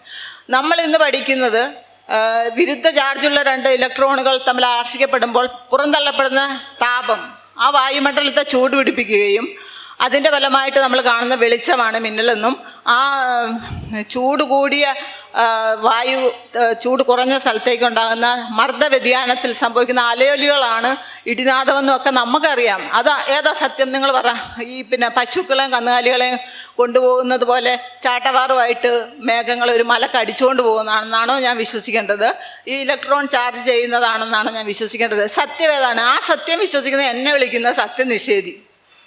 ഇത്തരത്തിലുള്ള ഈ കോൺട്രാഡിക്ടറിയായ ബുദ്ധിക്ക് നിരക്കാത്ത കാര്യങ്ങളൊക്കെ നമ്മൾ വിശ്വസിക്കുന്നില്ലെങ്കിൽ നമ്മളുടെ ശത്രുതാ മനോഭാവമാണ്. നമുക്ക് തെളിവുതാ, ഈ ദൈവം ഉണ്ടെന്നുള്ളതിന് നമുക്കൊരു തെളിവുതാ. കാരണം ഇവർ പ്രാർത്ഥിക്കുന്നുണ്ട്. പ്രാർത്ഥിക്കുമ്പോൾ എന്താണ്? അപകടങ്ങളെ തൊട്ട് ദുരന്തങ്ങളെ തൊട്ട് പിന്നെ രോഗങ്ങൾ തൊട്ട് പിന്നെ അങ്ങനെ കുറേ പോവും, ദാരിദ്ര്യത്തെ തൊട്ട് ഇതൊക്കെ നമ്മളെ രക്ഷിക്കണമെന്നാണ് പറയുന്നത്. ഈ 100-99% മുസ്ലിങ്ങളുള്ള പലസ്തീനിലെ അവസ്ഥ നിങ്ങൾക്ക് എന്താ? ഇപ്പോഴത്തെ അവസ്ഥ എന്താ? 6 മാസമായിട്ട് അവിടെ യുദ്ധം ഇതുവരെയും ഒരു രമ്യതയിൽ എത്തിയിട്ടില്ല. 65,000 പേരോളം മരണപ്പെട്ടു. 34,000 അതിൽ കുട്ടികളാണ് മരിച്ചത്. കുട്ടികൾ എന്ത് ചെയ്തിട്ടാണ്? കുട്ടികളുടെ തല പോലും പിന്നെ പൊള്ളയാക്കിക്കൊണ്ടാണ് മിസൈലുകളും ഷെല്ലുകളും എല്ലാം വർഷിക്കുന്നത്. അവരുടെ കണ്ണുകൾക്കുള്ളിൽ, കാതുകൾക്ക്, വായ്ക്കകത്ത് അവരെ കീറി മുറിച്ചുകൊണ്ട് തലച്ചോറ് പോലും വെളിച്ചാടുന്ന രീതിയിൽ ഈ മിസൈലുകൾ വർഷിക്കുമ്പം പണ്ട് ഖുർആനിൽ പറയുന്നത് ഈ പിന്നെ മുസ്ലിങ്ങൾക്കെതിരെ യുദ്ധത്തിന് വന്നവരെ അബാബിൽ പക്ഷികളെ ഉപയോഗിച്ച് ആനപ്പടയെ തുരത്തിയെന്ന് പറയുന്നു. തീ കഷ്ണങ്ങളെന്തോ കല്ലുകൾ പെറുക്കിയിട്ടിട്ട്. ഇത് ഒക്കെ അന്ന് നമ്മൾക്കറിയാത്ത കാലത്ത് സംഭവിച്ചുവെന്ന് പറയുന്ന പുരാണങ്ങളിൽ ഇതൊക്കെ പറയുമ്പോൾ ഇന്ന് അതിനെക്കാട്ടിൽ ജനസംഖ്യയുള്ള, ഒരുപാട് ശിശുക്കളുള്ള, രോഗികളുള്ള, വൃദ്ധർ അടങ്ങുന്ന ഒരു ജനസംഖ്യയുള്ള ഈ കാലത്ത് ആ മുസ്ലിങ്ങൾ, ഈ യഥാർത്ഥ അറബികളും യഥാർത്ഥ മുസ്ലിങ്ങളും യഥാർത്ഥ ആചാരാനുഷ്ഠാനങ്ങൾ അണുവട വ്യത്യാസമില്ലാതെ ഫോളോ ചെയ്യുന്ന അത്തരം മനുഷ്യരുടെ മേൽ ഒരു ദൈവകൃപയും ഞാൻ കാണുന്നില്ല. ആരെങ്കിലും അനുഭവമുണ്ടോ? എവിടെയെങ്കിലും ഈ ദൈവകൃപ അവരിൽ കിട്ടുന്നില്ലെന്ന് മാത്രമല്ല, ദൈവത്തിൻ്റെ ആരാധനാലയങ്ങൾ പോലും സുരക്ഷിതമല്ലാതാക്കപ്പെട്ടിട്ടുണ്ട് പല പ്രാവശ്യം. മുസ്ലിങ്ങളുടെ 3ാമത്തെ വലിയ വിശ്വാസ കേന്ദ്രമാണ് മസ്ജിദുൽ അഖ്സ എന്ന് പറഞ്ഞ ഇസ്രായേലിലുള്ള പള്ളി. അതിന് 1969 ഒരു ഓസ്ട്രേലിയൻ പൗരൻ തീയിട്ടിട്ടുണ്ട്. തീയിട്ടിട്ടും ദൈവമുണ്ട്, ദൈവത്തിന് ശക്തിയുണ്ട്. ദൈവത്തിൻ്റെ മുറത്തിൽ കയറി കൊത്തിയിട്ടും ആ ചെയ്ത ആളെ പോലീസ് പിടിക്കുകയല്ലാതെ ഈ ദൈവം ഒരു അഗ്നി വർഷിച്ചോ ഈ അബാബിൽ പക്ഷികളെ വിട്ട് അവരെ നശിപ്പിച്ചോ ഒന്നും ഞാൻ കണ്ടിട്ടില്ല. അതുപോലെ തന്നെ വത്തിക്കാനിൽ അപകടങ്ങളുണ്ടായിട്ടുണ്ട്. പോപ്പിന് സെക്യൂരിറ്റി ഗാർഡോട് കൂടിയേ പോപ്പ് വെളിയിലേക്ക് വരുള്ളൂ. പോപ്പിന് മുട്ടുവേദനയായിട്ട് വീൽ ചെയർ ഉപയോഗിക്കുന്നു. ഇവരൊക്കെ ദൈവത്തിൻ്റെ ആളുകളാണ്. എന്നിട്ട് പോലും ഇവരൊന്നും എന്തെങ്കിലും ഒരു അനുഗ്രഹത്തിൻ്റെ അംശമോ ഒരു എന്തെങ്കിലും നമ്മൾ തെളിവായിട്ട് കാണണ്ടേ? നമുക്ക് ദൃഷ്ടാന്തമായിട്ട് തരണ്ടേ? ദൈവം മറഞ്ഞൊരിടത്തിരുന്നുകൊണ്ട് നമ്മളോട് നിർബന്ധിക്കുകയാണ്, തെളിവില്ലെങ്കിലും നിങ്ങൾ വിശ്വസിക്കണം. അതെന്ത് ദുർവാശിയാണ്! അതെന്തൊരു തരം ദൈവമാണത്? തെളിവുകൾ തരുന്നില്ല, ഒരു കൃത്യത തരുന്നില്ല, ഒരു വ്യക്തത തരുന്നില്ല. മറഞ്ഞിരുന്നുകൊണ്ട് ഓരോരോ തൊടു ന്യായങ്ങൾ പറഞ്ഞുകൊണ്ട് വിശ്വസിക്കുമെന്ന് അടിച്ചേൽപ്പിക്കാനായപ്പം എല്ലാവരുടെയും മസ്തിഷ്കം ഒരുപോലെ അത് സ്വീകരിക്കുമെന്ന് അവർ തെറ്റിദ്ധരിച്ചു പോയി. അതാണ് ഇവിടെ ഇന്ന് മനുഷ്യന് ജീവിക്കാനായിട്ട് അസ്വസ്ഥത ഉണ്ടാക്കുന്ന ഈ മതങ്ങൾ. അതിൽ എൻ്റെ മതമാണ് ശരി, ഞാനാണ് ശരി, ആ ഒരു വാശിയുടെ പുറത്ത് മാത്രമാണ് ഇവർ ഈ കിടന്നുകൊണ്ട് അങ്ങോട്ടും ഇങ്ങോട്ടും ഈ വിളികളും പിന്നെ തല്ലിക്കൊല്ലലുകളും കൊലപാതകങ്ങളും ബോംബ് സ്ഫോടനം എല്ലാം നടത്തുന്നത്. ഇതൊരു ധാർമ്മികത എന്താണ്? മനുഷ്യൻ്റെ മേലെ അക്രമം കാണിക്കുന്നതാണ് അധാർമികത. അത് എന്തിൻ്റെ പേരിലായാലും എന്നാണ് ഞാൻ വിശ്വസിക്കുന്നത്. അത് തെറ്റാണത്രേ, അതാണ് തിന്മ. നമ്മൾ ഇവരുടെ ഈ കോലാഹലങ്ങളിൽ നിന്നും ഈ കലാപങ്ങളിൽ നിന്നും മാറി ഒരു പാതയോരത്തേക്ക് മാറി സൈഡിൽ കൂടെ പോകുമ്പോഴും നമ്മൾ ആ കൂട്ടത്തിൽ പെടുന്നില്ല എന്ന് വെച്ച് നമ്മളെ എയിം ചെയ്തുകൊണ്ട് പിന്നെ ഉപദ്രവിക്കാനായിട്ട് ശ്രമിക്കുകയാണ്. ഇതൊക്കെ എന്ത് മാനവികതയാണെന്ന് എനിക്കറിയത്തില്ല. നിങ്ങൾക്ക് തോന്നുന്നുണ്ടോ ഇതൊക്കെ മാനവികതയാണെന്ന്? മനുഷ്യൻ്റെ മേൽ പിന്നെ മതത്തിൻ്റെ പേരിൽ കുതിര കയറുക, നീ വിശ്വസിച്ചേ പറ്റുമോ എന്നുള്ള തിട്ടൂരങ്ങൾ ഇറക്കുക. നിൻ്റെ വിശ്വാസം എനിക്ക് ആക്സെപ്റ്റ് ചെയ്യാൻ പറ്റുന്നില്ലെങ്കിൽ അത് വലിയൊരു കുറ്റകൃത്യമായിട്ട് അവർക്ക് ഒരാൾക്കൂട്ടം തല്ലിക്കൊല്ലാൻ പറ്റും. എന്നെ നാളെ പിടിച്ച് ഹിന്ദുത്വവാദികൾ ജയ് ശ്രീറാം വിളിക്കാൻ പറഞ്ഞാൽ എനിക്ക് യാതൊരു വിശ്വാസം ഇല്ലെങ്കിൽ പോലും ഞാൻ ചിലപ്പോൾ വിളിച്ചു പോയെന്നിരിക്കും. അതുപോലത്തെ അടിയാണ് കിട്ടുന്നത്. അപ്പോൾ വിളിച്ചു പോകും. അത് പക്ഷേ അതൊരു വിശ്വാസം കൊണ്ടല്ല. എന്തിനാണ് അങ്ങനെ ഒരു അടിച്ചേൽപ്പിക്കുന്ന വിശ്വാസം? അതാണ് ഞാൻ എൻ്റെ ബന്ധുക്കളോട് ചോദിക്കാറുള്ളത്. എന്തിനാണ് നിങ്ങളിങ്ങനെ അടിച്ചേൽപ്പിച്ച ഒരാളെ വിശ്വസിപ്പിക്കുന്നത്, അടിച്ചേൽപ്പിച്ച ഒരാളെ ആ വഴിയിലേക്ക് കൊണ്ടുവരാൻ ശ്രമിക്കുന്നത്? എൻ്റെ കൂടെ ഇപ്പോൾ എൻ്റെ മോൻ വന്നു, അവനെ കൂടെ ഞാൻ ചീത്തയാക്കാൻ കൊണ്ടുവന്ന് നടക്കുകയാണ്. പിന്നെ എൻ്റെ സഹോദരിയുടെ കുട്ടികളുണ്ട്. അവരെയൊക്കെ ഞാൻ വിവേകമുള്ളവരുടെ സംസാരം കേൾക്കാനാണ് കൊണ്ടുവരുന്നത്. തെളിവുകളും യുക്തിയുള്ളവരുടെ സദസ്സിലേക്കാണ് ഞാൻ അവരെ ക്ഷണിച്ചത്. ചുമ്മാ തലയെക്കെട്ടും ഊശാന്താടിയും വെച്ചിട്ട് വളവള പറയുന്ന കുറേ പേരുടെ വാതിൽ കേൾക്കാനല്ല ഞാൻ അവരെ കൊണ്ടുവന്നത്. അതിൽ പറയുന്ന പൊട്ടത്തരങ്ങൾ അവരുടെ തലയിലേക്ക് ഏറ്റിട്ട് അതാണ് ശരി, അതിലൂടെ നിങ്ങൾ ജീവിക്കണം, നിങ്ങളുടെ സ്വാതന്ത്ര്യത്തെ നിങ്ങൾ വില കൊടുക്കരുത്, നിങ്ങളുടെ ആഗ്രഹങ്ങൾക്ക് നിങ്ങൾ പരിധി കൽപ്പിക്കണം, നിങ്ങൾ ഏത് രംഗത്തും മതത്തിൻ്റെ നിയമങ്ങളുള്ള ഇതുപോലൊരു മതം വേറെയില്ല. എന്ത് പ്രവർത്തിക്കും ജീവിതത്തിൻ്റെ സമസ്ത മേഖലകളിലും ഈ മതം കൈകടത്തുന്നുണ്ട്. അവിടെയൊക്കെ അതിന് നിയമങ്ങളുണ്ട്. ആ രീതിയിലേ നമുക്ക് മുന്നോട്ട് പോകാൻ പറ്റത്തുള്ളൂ. ആ ഇടത്താണ് ഞാൻ ഇങ്ങനെ ഒരു തീരുമാനം എടുത്തത്. ആ തീരുമാനം എടുക്കുമ്പോൾ എനിക്കറിയാം എത്രത്തോളം അത് എൻ്റെ ജീവിതത്തിൽ പ്രതികൂലമായിട്ട് ബാധിക്കുമെന്നും ഞാൻ ഒറ്റപ്പെടുമെന്നും അപവാദങ്ങൾ കേൾക്കേണ്ടി വരുമെന്നും എൻ്റെ പ്രിയപ്പെട്ട ആ ഉമ്മ പോലും എനിക്ക് ശത്രുവാകുമെന്നൊക്കെ എനിക്കറിയാം. പക്ഷേ ഞാനതിൽ അവരോട് ഞാൻ സഹാനുഭൂതിയോട് മാത്രമേ ഞാൻ അവരെ കാണുന്നുള്ളൂ. എന്തുകൊണ്ടെന്നാൽ അവരുടെ ഹൃദയങ്ങളാണ് മുദ്ര വയ്ക്കപ്പെട്ടിരിക്കുന്നത്. സത്യത്തിന് നേരെ അവരുടെ ഹൃദയങ്ങളാണ് മുദ്ര വയ്ക്കപ്പെടുന്നത്. വിശ്വാസികളുടെ ഹൃദയങ്ങൾ നന്മയ്ക്കെതിരെ, മാനവികതയ്ക്കെതിരെ, സത്യത്തിനെതിരെ കണ്ണടച്ചുകൊണ്ട് സത്യത്തിൻ്റെയും ആ വെളിച്ചം അവരിലേക്ക് കയറാത്ത വിധം. ഈ മോഹൻലാലിൻ്റെ ഒരു സിനിമ ഉണ്ടായിരുന്നല്ലോ, ഗുരു ഇലാമാപ്പഴം കഴിക്കുന്നത്. ആ അവസ്ഥയിലാണ് ഈ വിശ്വാസികളെല്ലാം. അത് മുസ്ലിം തന്നെയല്ല, ഏത് വിശ്വാസികളാണെങ്കിലും അവർ സത്യത്തിൻ്റെ സത്ത് മാറ്റിക്കളഞ്ഞ് വെച്ച് അവരാ അന്ധതയുടെ നീരാണ് പിഴിഞ്ഞ് അമൃതാന്ന് പറഞ്ഞ് കുടിക്കുന്നത്. അതാണ് ആ സിനിമയൊക്കെ എത്ര കാലം മുമ്പ് ഇറങ്ങിയതാണ്. എന്നിട്ട് ഈ സമൂഹത്തിന് വല്ല ചിന്താപരമായ മാറ്റമുണ്ടായിട്ടുണ്ടോ? ഓരോ തവണയും അടിക്കടി കൂടിക്കൂടി വരുന്ന ഈ ഭ്രാന്തമായ ആചാരങ്ങളും വിശ്വാസങ്ങളും ഇതൊക്കെ ചുമക്കുകയാണ്. നമുക്കത് പറ്റിയല്ല, നമ്മൾ മാറി നിൽക്കുകയാണ്. നമ്മൾ ഈ കലാപത്തിനില്ല, ബോംബ് പൊട്ടിക്കാനില്ല, മനുഷ്യരുമായിട്ട് മതത്തിൻ്റെ പേരിൽ കലഹിക്കാനില്ല. അവരുമായിട്ട് ഐക്യപ്പെട്ടു പോകാനും അവരുമായിട്ട് സഹകരിച്ചു പോകുവാനും നമ്മൾ തീരുമാനിക്കുമ്പോൾ നമ്മളെ വെറുതെ വിടത്തില്ല. നമ്മളെ അവരുടെ ആ തിട്ടൂരം നമ്മൾ ഏറ്റില്ലെങ്കിൽ അവർക്കെന്തോ കുറവ് പോലെ, അല്ലെ അവർക്കെന്തോ അപമാനം പോലെ.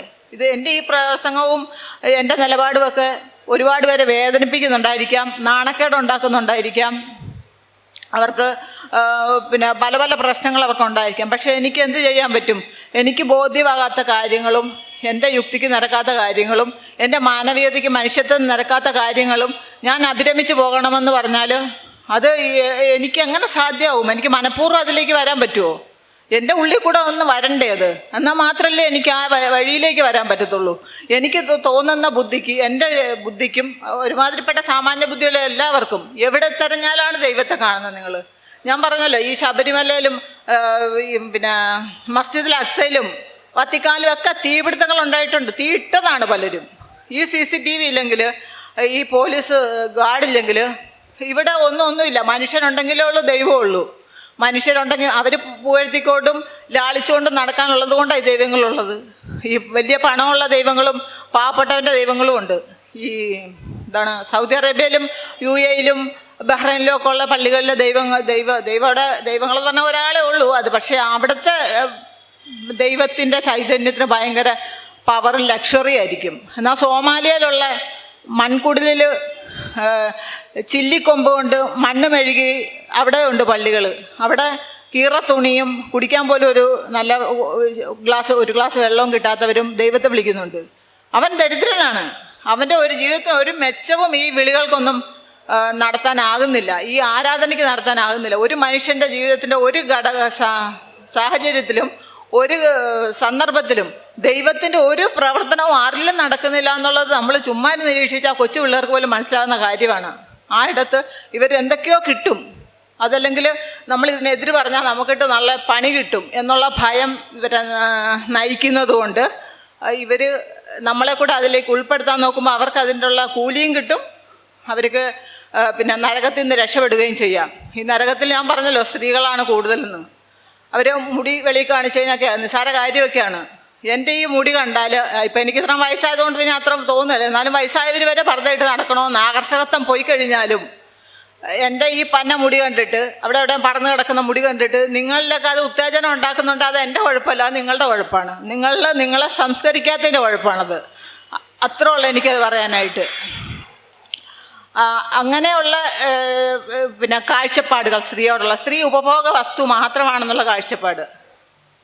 അവൾ ഒരു ഇറച്ചി കഷ്ണമാണ്. പുരുഷന് 5 വയസ്സുള്ള കുട്ടിയെ നോക്കി മുജാഹിദ് ബാലുശ്ശേരിക്ക് പെണ്ണെ നീ സ്ലീവ്ലെസ് ഉടുപ്പിട്ട് കുട്ടിയുടുപ്പ് പെറ്റിക്കോട്ടിട്ട കൊച്ചിനെ കണ്ടപ്പോൾ അങ്ങേര് പറയാണ്, സ്ലീവ്ലെസ് ഇട്ടുകൊണ്ട് പോയി കുറച്ച് കോഴിയൊക്കെ തിന്ന് ഇച്ചിരി തടിച്ച ഒരു കൊച്ചിനെ കണ്ടപ്പോൾ പെണ്ണെ നീ ഒരു ഇറച്ചി കഷ്ണമാണ്, നിൻ്റെ മാതാപിതാക്കൾ മനസ്സിലാക്കുന്നില്ലേ, നിന്നെ നോക്കി മറ്റുള്ളവർ. ഞാനത് പറഞ്ഞാൽ പിന്നെ അധികപ്പറ്റാകുന്നതുകൊണ്ട് ഞാനിപ്പോൾ പറയുന്നില്ല. 5 വയസ്സുള്ള കുട്ടിയെ നോക്കി മറ്റൊരാൾക്ക് അതിനോട് അഭിനിവേശം തോന്നണമെങ്കിൽ എങ്ങനത്തെ മനുഷ്യനായിരിക്കണം അത് മനുഷ്യത്വത്തിൻ്റെയോ നമുക്ക് ലജ്ജ തോന്നും. അങ്ങനെയുള്ള ഒരു മനുഷ്യനോ ഒരാളെയോ കണ്ടാൽ അവരോട് അകൽച്ചയോ അറപ്പും തന്നെ എനിക്ക് തോന്നത്തുള്ളൂ. ഈ ഒരു പെണ്ണിന് സ്വാതന്ത്ര്യത്തോടു കൂടി നടക്കാൻ ഈ ചൂട് കാലത്ത് പോലും അവരെ ഈ സിന്തറ്റിക് ഡ്രസ്സുകൾ ആപാത ചൂടം മൂടിക്കൊണ്ട് നടക്കുക എന്ന് പറഞ്ഞാൽ അത് അവരോട് ചെയ്യുന്ന അക്രമമാണ്. അവരുടെ ശരീരത്തോട് അവർക്ക് 5 മിനിറ്റേ ഉള്ളെങ്കിൽ ആ സ്വസ്ഥമായിട്ട് ഇരിക്കാൻ സന്തോഷിക്കാനുള്ള അവസരം നമ്മൾ നഷ്ടപ്പെടുത്തുകയാണ്. അവരുടെ സ്വൈര്യ ജീവിതത്തിനും സന്തോഷത്തിനും സുഖകരമായ അവസ്ഥയ്ക്കും എല്ലാം പിന്നെ വിലങ്ങുതടിയായി നിൽക്കുന്ന മത തിട്ടൂരങ്ങളാണ് പെണ്ണുങ്ങളുടെ മേലെ അടിച്ചേൽപ്പിക്കപ്പെടുന്നത്. മതേതര വിവാഹങ്ങളെന്ന് പണ്ട് തൊട്ടേ നമ്മൾ പറയും മതത്തിൻ്റെ പിന്നെ ആക്രമണത്തിൻ്റെ അല്ലെ ആധിക്യത്തിൻ്റെ പരിധി നിയന്ത്രിക്കാൻ മതേതര വിവാഹങ്ങളെ ഗവൺമെൻറ് പ്രോത്സാഹിപ്പിക്കുകയും അതിനുവേണ്ടി എന്നിട്ട് സ്റ്റൈഫൻഡ് അതിനൊക്കെ കൊടുക്കുകയും ഒക്കെ ചെയ്യുന്നുണ്ട് പ്രോത്സാഹനം. പക്ഷേ അത് എത്രത്തോളം വ്യാപകമായിട്ട് ഇന്ന് നമ്മൾ ഇപ്പം എത്ര യുക്തിവാദി ആയാലും വെളിയിൽ നിന്ന് ഔട്ട് ഓഫ് റിലീജിയനിൽ നിന്നൊരു വിവാഹാലോചന മക്കൾ അവർക്ക് ഇഷ്ടപ്പെട്ട ഒരു പിന്നെ ബന്ധവുമായിട്ട് വന്നാൽ ഇത്രത്തോളം ഉൾക്കൊള്ളാനാവുമെന്ന് എനിക്കറിയത്തില്ല. പക്ഷേ എന്നെ സംബന്ധിച്ചിടത്തോളം അത് ഒരു വിഷയമേ അല്ല. അവർക്ക് മനപ്പൊരുത്തമുള്ള അവർ പരിചയപ്പെട്ടിട്ട് ഇണങ്ങിപ്പോകാൻ പറ്റും. ദാമ്പത്യം അല്ലെങ്കിൽ ഇണയായിട്ട് ഒരു പ്രശ്നമില്ലാതെ സന്തോഷം കൂടുതൽ ഇന്ന് ജീവിക്കുന്നതിൽ കൂടുതൽ മെച്ചപ്പെട്ട സന്തോഷത്തോടെ അവർക്ക് മുന്നോട്ട് പോകാമെന്ന് ഉറപ്പുണ്ടാകുമെങ്കിൽ അതിന് അത് നിൽക്കുന്നതാണ് നന്മ. അതിനോട് ചേർന്ന് പോകുന്നതാണ് പിന്നെ ധാർമ്മികത. അതാണ് മനുഷ്യത്വം. അങ്ങനെ ഞാൻ കരുതുന്നത്. അല്ലാതെ മതങ്ങൾ ഉള്ളിലുള്ളവർ മാത്രം വിവാഹം ചെയ്താലേ അത് ശാശ്വതമാകത്തുള്ളൂ, അത് സക്സസ് ആകത്തുള്ളൂ എന്നൊക്കെയാണ് എൻ്റെ ഉമ്മ പറയുന്നത്. ഇന്നല്ലെങ്കിൽ നാളെ ഇത് അനുഭവിക്കും, ഇവളൊക്കെ അനുഭവിക്കുമെന്നാണ് പറയുന്നത്. അവരെന്തനുഭവിക്കാനാണ്? ഈ മത രീതിയിൽ ജീവിച്ചവർ, വിവാഹം കഴിച്ചയച്ചവർ, എല്ലാവരും സപ്പോർട്ട് കിട്ടിയവരൊക്കെ സ്വർഗതുല്യമായ ജീവിതമാണോ നയിക്കുന്നത്? നമുക്കറിയാം അടിമകൾക്ക് തുല്യമായിട്ടുള്ള ജീവിതമാണ് ഈ എൻ്റെ കുടുംബത്തിൽ തന്നെ ഉള്ളവർ അനുഭവിക്കുന്നത്. അവർക്കത് മനസ്സിലാകുന്നില്ല അത് അടിമത്തമാണെന്ന്. അതങ്ങനെ പിന്നെ അല്ലേ? പുരുഷൻ എന്താ പറയുന്നത് അവർ കൊണ്ടുതരുന്നു, അതിന് വെച്ച് വിളമ്പി കൊടുക്കുക, കുട്ടികളെ നോക്കുക. അതികവിഞ്ഞ് എന്താണ് ഒരു പെണ്ണ് ആഗ്രഹിക്കാനുള്ളത്? അതായത് ഒരു വീട്ടിലെ ദാസ്യ വേലക്കാരി, അതിൻ്റെ ഒരു പോസ്റ്റ്. പിന്നെ എന്താണ് പുരുഷനെ സന്തോഷിപ്പിക്കാനുള്ളവൾ. പുരുഷനെ എപ്പോൾ ആവശ്യപ്പെട്ടാലും അവർക്ക് വേണ്ടിയിട്ട് തയ്യാറാകണം. അല്ലെങ്കിൽ ഈ മലക്കുകളൊക്കെ എത്രത്തോളം, മലക്കൾ എന്ന് പറഞ്ഞാൽ മാലാഖമാർ, അവർ കുത്തിയിരുന്ന് ഈ തടസ്സം പറഞ്ഞ ഒരു രാത്രി ഭർത്താവ് ക്ഷണിച്ചിട്ട് കടപ്പുറയിലേക്ക് ചെന്നില്ലെങ്കിൽ ആ ഒരു മലക്കിന് പിടിപ്പത് പണി അന്ന് രാത്രി കുത്തിയിരുന്നുകൊണ്ട് ശാപമാണ്, നിന്ന് നശിച്ചു പോകുമെന്ന് പറഞ്ഞോട്ടാ. അങ്ങനെയൊക്കെ ഉള്ള ഒരു വിശ്വസിക്കുന്നവർ. അതുപോലെ പെണ്ണുങ്ങളുടെ എന്താണ് വിവാഹം കഴിച്ചിട്ട് പണ്ടത്തെ കാലത്ത് നിയമം ഇപ്പം അങ്ങനെയൊന്നുമില്ല കേട്ടോ. ഇപ്പം ആരും അങ്ങനെ ചെയ്യുന്നില്ല. വിവാഹബന്ധം വേർപെടുത്തിയതിന് ശേഷം കുറച്ച് കാലം കഴിഞ്ഞവർക്ക് നല്ല ബുദ്ധി തോന്നിയിട്ട് അത് ശരിയായില്ല, ഒരു ക്ഷിപ്ര കോപത്തിനോ ഒക്കെ ആയിരിക്കും ഈ വിവാഹം പെട്ടെന്ന് വിവാഹമോചനം മൊഴി ചൊല്ലിയാൽ മതി. ഒന്ന് എന്താണ് തലാക്കെന്ന് ചൊല്ലുമ്പം ഭാര്യയും തീർന്ന് വേറെ ഉള്ള ഒരു പിന്നെ ഇതാണ് റൂൾസോ ലോയോ ഒന്നും അവർ പിന്തുടരണ്ട. ഇത്രയും സിമ്പിളായിട്ട് മൊഴി ചൊല്ലാൻ പറ്റും.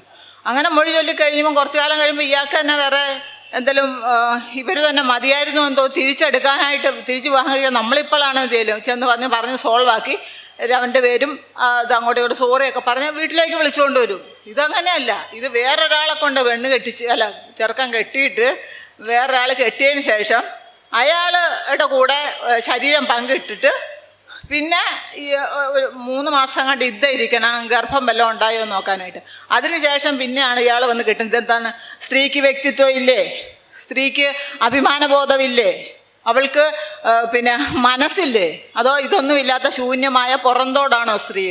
അവരെ പന്തിട്ട് അടിച്ച് കളിക്കുന്നത് പോലെ പറയാണ്, നിനക്ക് കെട്ടണോ, എന്നാലും മറ്റെണ്ണ കെട്ട്, എന്നിട്ട് ഉപേക്ഷിച്ചിട്ട് വന്നിട്ട് പിന്നെ നാളെ അല്ല കുറച്ച് ദിവസം കഴിഞ്ഞ് ആലോചിച്ച് ഇയാളെ കെട്ടാന്ന്. അത് ഒരാളുടെ കൂടെ എനിക്ക് എൻ്റെ ഹസ്ബൻഡിൻ്റെ കൂടെ തന്നെ ജീവിക്കണമെന്ന് ആഗ്രഹമുള്ളിടത്ത് ഞങ്ങൾ തമ്മിൽ രമ്യതയിലായ സ്ഥിതിക്ക് മറ്റുള്ളവരുടെ കൊണ്ട് കയറ്റുന്നത് എന്തിനാണ്? അതും ഒരു കല്യാണം കഴിച്ച് അതിപ്പം ഇവർ വാദിക്കുന്നത് വിവാഹബന്ധം അത്ര പവിത്രമാണ്, അതിനെ തോന്നുമ്പം ഉപേക്ഷിക്കാതിരിക്കാൻ വേണ്ടിയിട്ട് എടുത്തൊരു എന്ത് വളഞ്ഞ് മൂക്കെ പിടിക്കുന്നു ഇങ്ങനെയൊക്കെ.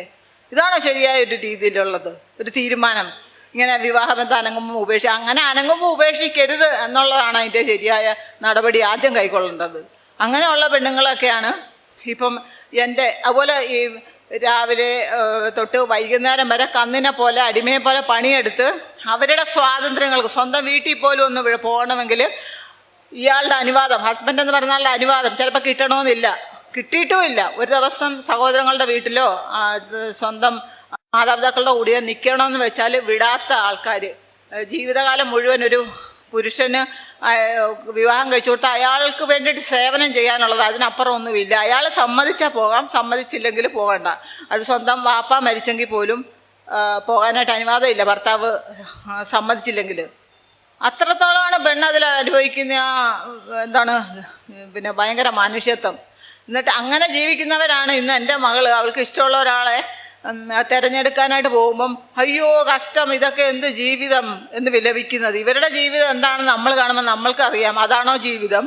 ഈ പരസ്പരം ഇഷ്ടപ്പെട്ട് അവരെ ഒന്നിച്ചു പോകാൻ തീരുമാനിച്ച് അവരവരെ മാനിച്ചുകൊണ്ട് അവരവർക്ക് പിന്നെ തുല്യ പദവി കൽപ്പിച്ചുകൊണ്ട് നടക്കുന്ന അവരുടെ സ്വന്തം ഇഷ്ടത്തിന് നടക്കുന്ന തീരുമാനമാണ്. എല്ലാവരും കണ്ടുപിടിച്ച് ഒരു ചെറുക്കാൻ കുറച്ച് നാളത്തെ ഒരു ദിവസത്തെ പരിചയം മാത്രം ഒന്ന് വന്ന് പെണ്ണ് കണ്ട് പേര് ചോദിച്ചു പോയി. നമ്മളൊക്കെ തീരുമാനിക്കുകയാണ്, മുതിർന്ന ആൾക്കാർ തീരുമാനിച്ച് അവരുടെ മേൽ, അവരുടെ ജീവിതത്തിൻ്റെ മേലെ ഏറ്റവും വലിയ തീരുമാനം മറ്റുള്ളവരെ അടിച്ചേൽപ്പിച്ച് അത് ശിരസാവഹിച്ച് പിന്നീട് അടിമജീവിതം നയിക്കുന്നവർ ഇത് കണ്ടിട്ട് ഹന്ത കഷ്ടമെന്നും പറഞ്ഞ് വിലപിക്കുക. ഇതിൽ എനിക്ക് എൻ്റെ ശരികളിലൂടെ, എനിക്ക് നിലപാടുകളിലൂടെ എനിക്ക് മുന്നോട്ട് പോകാൻ പറ്റത്തുള്ളൂ. അതിൻ്റെ പേരിൽ വരുന്ന അപമാനങ്ങളും പിന്നെ പ്രശ്നങ്ങളുമൊക്കെ നേരിടാൻ തന്നെയാണ് ഞാൻ തീരുമാനിച്ചിരിക്കുന്നത്. എല്ലാ മതത്തിലുള്ളവരെന്നെ നോക്കുന്ന പുച്ഛത്തോടെയാണ്, തോന്നിയ വഴി ജീവിക്കാൻ നടക്കുന്നവളാണ്. മക്കളെ ആരുടെ കൂടെ പറഞ്ഞു വിടാൻ റെഡിയായവളാണ്. പക്ഷേ അവർക്ക് ഞാൻ പറയുന്നത് മനസ്സിലാകാൻ ഇല്ലാത്ത എൻ്റെ കുഴപ്പമല്ല, അവരുടെ കുഴപ്പമാണ്. അതുകൊണ്ട് ഞാൻ എൻ്റെ തീരുമാനങ്ങളിൽ നിന്ന് മാറത്തില്ല. അത് എൻ്റെ അമ്മയെ വേദനിപ്പിച്ചാലും എനിക്ക് ഒന്നും ചെയ്യാനില്ല, എനിക്കൊന്നും ചെയ്യാനില്ല ഇതിൽ, പിന്നെ ഞാനെന്ത് ചെയ്യാനാ? അങ്ങനെയൊക്കെയാണ് നമ്മളുടെ മതധാർമ്മികതകൾ പോകുന്ന പോക്ക്. അതുപോലെ ഈ സത്യനിഷേധികളെന്ന് വിളിക്കാൻ യാതൊരു മടിയില്ല. സത്യനിഷേധികളെന്ന് അപമാനിക്കുകയാണ്. എനിക്ക് സത്യനിഷേധി തന്നെ വിളിക്കുമ്പം യഥാർത്ഥ ശാസ്ത്രം തെളിയിച്ച സത്യങ്ങളും കാര്യങ്ങളും കണ്ട് അതിൻ്റെ ബോധ്യപ്പെട്ടതിന് ശേഷം വിശ്വസിക്കുകയാണ് ഞാൻ. ആ എന്നെയാണ് വിളിക്കുന്നത് കെട്ടുകഥകൾ വിശ്വസിക്കാത്തതുകൊണ്ട് സത്യനിഷേധിയെന്ന്. അത് ഉൽക്കാപതനം നമ്മൾ ആകാശത്തിൽ നോക്കുമ്പോൾ എന്തോ കല്ലെറിഞ്ഞ പോലെ പോകുന്നത് കാണും. അങ്ങനെ കണ്ടവർ പറയുന്നതാണ് അത് ദൈവം പിശാചിനെ എറിഞ്ഞോടിക്കാൻ വേണ്ടിയിട്ട് എറിയുന്ന കല്ലാണതെന്ന്. ഞാൻ അത് വിശ്വസിക്കണോ? ഗ്രഹങ്ങളുടെയും ചിഹ്നഗ്രഹങ്ങളുടെയും ഒക്കെ അവശിഷ്ടം ഭൗമാന്തരീക്ഷത്തിലേക്ക് കടക്കുമ്പോൾ ഘർഷണം മൂലം അത് കത്തി അമരുന്നതാണ് ആ കാഴ്ചയെന്ന് വിശ്വസിക്കണോ? ഞാൻ ഏതാ വിശ്വസിക്കണ്ടേ? എന്നിട്ട് ഞാൻ വിശ്വസിക്കുന്ന ആ സത്യമെന്നും എനിക്ക് ബോധ്യമുണ്ട്. ആ സത്യം വിശ്വസിക്കുന്ന എന്നെ വിളിക്കുന്നത് സത്യനിഷേധി. ഇങ്ങനെയൊക്കെയുള്ള പൊട്ടത്തരങ്ങളും പരസ്പര വിരുദ്ധമായ കാര്യങ്ങളും വിശ്വസിക്കാൻ ബുദ്ധിമുട്ടുള്ളതുമായ കാര്യങ്ങൾ നമ്മളിലേക്ക് അടിച്ചേൽപ്പിക്കുമ്പോൾ, അല്ലെ നമ്മുടെ യുക്തിക്ക് നടക്കാത്ത കാര്യങ്ങളിലേക്ക് മതം നമ്മളെ തള്ളിവിടുമ്പോൾ നമുക്കത് എത്രയാണെങ്കിലും ആരൊക്കെ കരഞ്ഞാലും ആരൊക്കെ നമ്മളെ കല്ലെറിഞ്ഞാലും നമുക്ക് ആ വഴിയെ ആ ട്രാപ്പിൽ വീഴുപോകാൻ പറ്റത്തില്ല. ഞാൻ എൻ്റെ മക്കളെ ഈ പരമ്പരാഗതമായിട്ടുള്ള ട്രാക്കിൽ കൂടെ മാത്രം നടത്തി അവരെ മറ്റൊരു ഈ റിലേ ഓട്ടത്തിൽ ബാറ്റൺ കൊടുക്കുന്ന പോലെ കൈമാറി, വിശ്വാസം കൈമാറി, ഇത് ഒരിക്കലും ഇതിൽ നിന്ന് വെളിക്കിടക്കാനാവാത്ത ഒരു മതിലിനകത്ത് പെടുത്താനായിട്ട് ഞാൻ താല്പര്യപ്പെടുന്നില്ല. അതുകൊണ്ട് ഞാൻ അവരുടെ ശാസ്ത്രവും സയൻസും ഇതുപോലെയുള്ള പരിപാടിക്കൊക്കെ പങ്കെടുപ്പിച്ചുകൊണ്ട് ഞാൻ മുന്നോട്ട് പോകും. ഇനി വലിയ അറ്റാക്കൊന്നും ഇപ്പോൾ ഇനി ആരുടെയും ഭാഗത്തൊന്നും ഉണ്ടാകാൻ സാധ്യതയില്ല. കാരണം ശത്രുക്കളാണെങ്കിലും ഹിന്ദുത്വവാദികളാണ് ഭരിക്കുന്നത്. അവർ മുസ്ലിം സ്ത്രീകളുടെ ഉന്നമനത്തിനായിട്ടല്ലെങ്കിലും ഇവന്മാരെ ചൊറിയാൻ വേണ്ടിയിട്ടാണെങ്കിലും പല പരിപാടികളും ചെയ്യുന്നത് ഞങ്ങളെപ്പോലുള്ളവർക്ക് അഹല്യാശാപം ഉർവശി ശാപം ഉപകാരം എന്ന് പറഞ്ഞ പോലെ ചെറിയ പൊട്ടും പൊടിയായിട്ടുള്ള ഉപകാരങ്ങളൊക്കെ കിട്ടുന്നുണ്ട്. ഹിന്ദുത്വവാദികൾ പണി കൊടുക്കുന്നതാണേലും നമുക്ക് സ്ത്രീകൾക്കത് കുറച്ച് ഉപകാരപ്പെടുന്നുണ്ട്. അതുപോലെ തന്നെ ഇപ്പം ഈ മതം കൊണ്ട് മനുഷ്യനെ വേർതിരിക്കരുത്, മനുഷ്യനെ മതത്തിൻ്റെ പേരിൽ പൗരത്വം നിർണ്ണയിക്കരുത്, നിങ്ങൾ തിരിച്ചു വാ ഗർവാപസി എന്നൊക്കെ വിളിക്കുന്നുണ്ട്. ഞങ്ങൾ എവിടെ നിന്നാണ് ഓടിപ്പോയത്? എന്തുകൊണ്ടാണ് ഓടിപ്പോയത്? ഈ അപമാനവും ആട്ടിയകറ്റലുകളും കുഴി കുത്തി കഞ്ഞി കൊടുക്കലുകളും ഒക്കെ കഴിച്ചവർ അന്ന് പ്രാണനം കൊണ്ട് ഓടി അപ്പുറത്തോട്ട് പോകണേ അവിടെ അവർക്ക് അതിനകത്ത് ഉള്ളടക്കമൊന്നും അറിയത്തില്ലേ പോലും ഇതിലിപ്പോൾ ഏതാ അതൊന്നും പറഞ്ഞ് അങ്ങോട്ട് പോയത്. അവിടെ ചെന്ന് ഇതിൻ്റെ എല്ലാ അപമാനം സഹിച്ച് ഛർദ്ദിച്ച് കളഞ്ഞ സാധനം തിരിച്ച് വിഴുങ്ങാനായിട്ട് വിളിക്കുകയാണ്, വാ ഗർവാപ്പസി. ഈ ഗർവാപ്പസി വന്നിട്ട് ഞങ്ങളെ എവിടെ പോസ്റ്റ് ചെയ്യൂര്? ഇവിടെ എല്ലാ മനുഷ്യരും വിശ്വസിക്കുന്നുണ്ട്, വിശ്വസിച്ചോട്ടെ. വിശ്വാസമില്ലാത്തവരും അവരുടെ വഴിക്ക് ജീവിച്ചോട്ടെ. ഇവരിത് രണ്ടും കൂടെ കലുഷിതമാകാനും സംഘർഷമുണ്ടാക്കാനും അവരെ അടിച്ചേൽപ്പിക്കാനും ഒക്കെ തീരുമാനം എടുക്കുമ്പം അതൊരു മതേതര ജനാധിപത്യ, അതൊക്കെ ഇൻവെർട്ടഡ് കോമയിലിടണം, മതേതര ജനാധിപത്യം എന്നൊക്കെ ഉള്ളത്. അതൊക്കെ എത്ര നാൾ ഇനി നീണ്ടു നിൽക്കുമെന്നുള്ളതും കണ്ടറിയണം. എന്താണെങ്കിലും അങ്ങനെ മനുഷ്യൻ്റെ മേൽ അസ്വസ്ഥത ഉണ്ടാക്കുന്ന, പ്രശ്നങ്ങൾ ഉണ്ടാക്കുന്ന, അവരുടെ സമാധാന ജീവിതത്തിന് ഭംഗം വരുത്തുന്ന എന്ത് തീരുമാനത്തിനെതിരെയും നമ്മൾ ഒന്നിച്ചു നിൽക്കും. നമ്മൾ അങ്ങനെ തന്നെ മുന്നോട്ട് പോകും എന്ന് തന്നെയാണ് എൻ്റെ തീരുമാനം. ഇനിയും എന്തൊക്കെ എനിക്ക് പറയാനുണ്ടായിരുന്നു, നിർഭാഗ്യവശാൽ ഞാനൊന്നും ഓർക്കുന്നില്ല. ഈ സത്യനിഷേധികളും ഹൃദയത്തിലേക്ക് വെളിച്ചം കയറാത്തവരൊന്നും ആക്ഷേപിക്കുമ്പം ഒരു ചെറിയ ഉദാഹരണങ്ങളൊക്കെ ഞാൻ അതിന് പറഞ്ഞുള്ളൂ. പറയാനാണ് ഇത് തിരഞ്ഞു നോക്കിയാൽ ഒരുപാടുണ്ട്. ഇന്ന് 2-3 മണിക്കൂർ പറഞ്ഞാലും തീരാത്തത്രയും കാര്യങ്ങളുണ്ട്. അത് ഇനിയൊരവസരത്തിൽ നിങ്ങളുമായിട്ട് ഞാൻ സംവദിക്കാമെന്ന് ആഗ്രഹിക്കുന്നു. ഇതെൻ്റെ ആദ്യത്തെ പ്രഭാഷണമാണ്.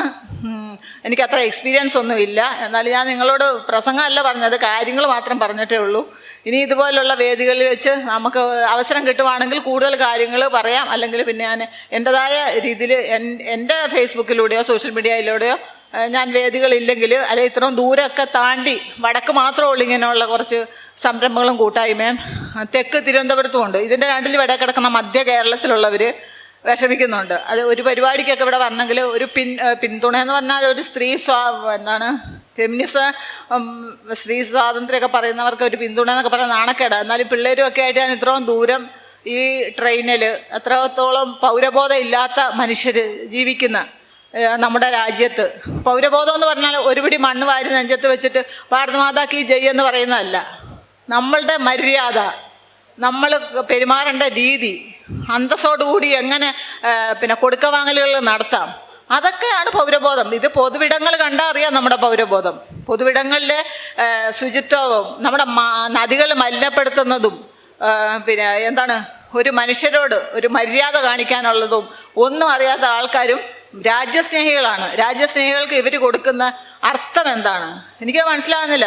താഴെ കിടക്കുന്ന മണ്ണ് മാന്തി എടുത്തിച്ച് വിറച്ചോണ്ട് ഭാരത് മാതാക്ക് ജയ് എന്ന് പറഞ്ഞ ഉടനെ നമ്മൾ ദേശസ്നേഹികളാകുമോ? നമ്മുടെ ദേശസ്നേഹം കാണിക്കേണ്ടത് നമ്മുടെ രാജ്യത്തിൻ്റെ സമാധാനപരമായ അന്തരീക്ഷം, ശാസ്ത്രപരത, ശുചിത്വബോധം എല്ലാവരുമായിട്ട് ഒന്നിച്ചു പോയി രാജ്യത്തിന് യശസ്സുണ്ടാക്കുന്ന, വികസനം ഉണ്ടാക്കുന്ന നമ്മുടെ ബുദ്ധിയുള്ള തലമുറയും നമ്മുടെ പൗരന്മാരും ഏറ്റവും മെച്ചപ്പെട്ട രാജ്യങ്ങളുടെ ലെവലിലേക്ക് ഉയർത്താൻ ഉള്ള സംരംഭങ്ങൾക്ക് മുന്നോട്ട് പോവുകയും അതിന് തുണയ്ക്കുകയും അതിനുള്ള ഒരു ഗവൺമെൻറ്റിനെ തിരഞ്ഞെടുക്കുകയുമാണ് ശരിയായ വഴി.